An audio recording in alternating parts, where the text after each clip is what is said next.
حضور اکرم صلی اللہ علیہ وآلہ وسلم نے فرمایا کہ وحی نازل ہوتے وقت کبھی مجھ کو گھنٹی کی سی آواز محسوس ہوتی ہے، اور وحی کی یہ کیفیت مجھ پر بہت شاق گزرتی ہے۔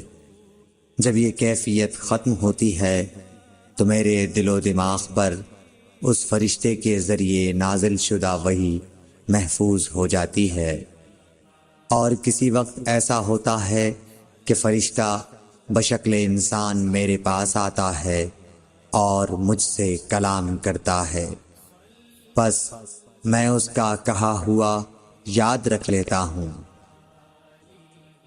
صحیح بخاری حدیث نمبر 2۔